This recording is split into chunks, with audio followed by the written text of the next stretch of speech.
Hello from North Seattle. I am so excited to be with you all.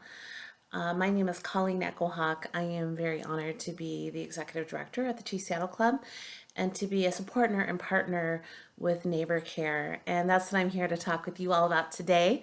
Unfortunately, we're not all going to gather and celebrate the amazing work together of Neighborcare, but we are going to honor each other and respect each other by social distancing and giving ourselves some separation just for now, so that we can ensure the safety of our whole community. So I want to thank you so much for staying at home, for taking care of yourself. And by taking care of yourself and your family, you take care of the whole community.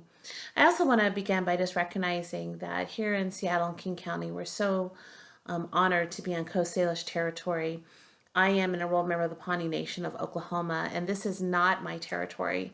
This is not my traditional homelands, but this is the homelands of some incredible tribes, and I'm just honored to be on their land, to partake of their water, and I just want to honor and respect them as I share a few things with you today. I was downtown in Pioneer Square with my team this past Wednesday and Thursday, supporting our day center team. We're staying open. We're supporting American Indian Alaska Native people who are experiencing homelessness. And I ran across a friend of mine, someone I've known for a long time, who's been experiencing homelessness. And I was checking in with him, talking about how it was going, because I know he had just gotten housing. And I said, "How's your new housing?" And he, was kind of embarrassed and said, "Well, I actually haven't been able to be there."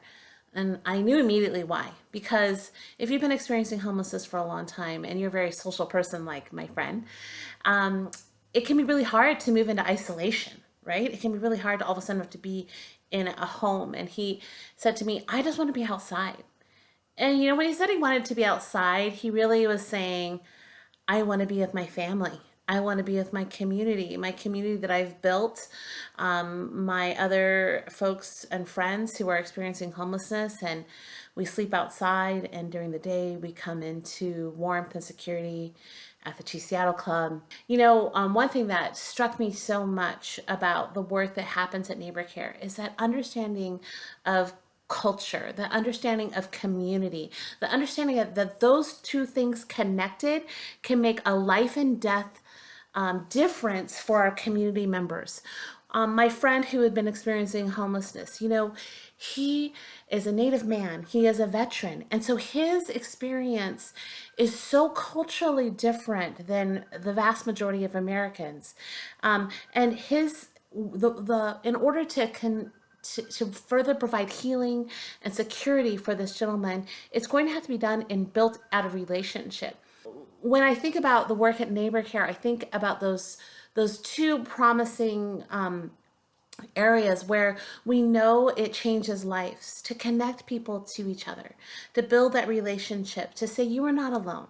You are not alone in your pain. You are not alone in your suffering. We're here to support you. And then finally, that cultural connection.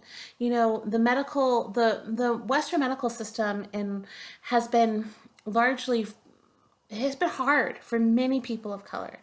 My own community has not had great experiences often with Western medical systems. So it's vastly important for us to be shifting those systems, to be offering different opportunities for people of color, for Native people to find solace and comfort in a medical organization that understands them. So I want you to think about a donation to Neighborcare. I want you to think about adding zeros. I want you to think about doubling and tripling what you had been planning to give, because this is an organization that during this pandemic and after this pandemic are going to provide vital services that are going to connect people not just to medical care, but to culturally appropriate and culturally sensitive medical care.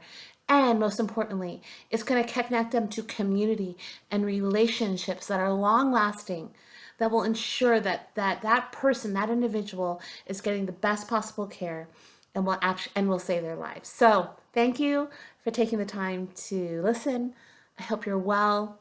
I want to raise my hands to you and to the staff and the team at Neighborcare, and believe that this pandemic is going to bring us closer together and not further apart. Take care and be well.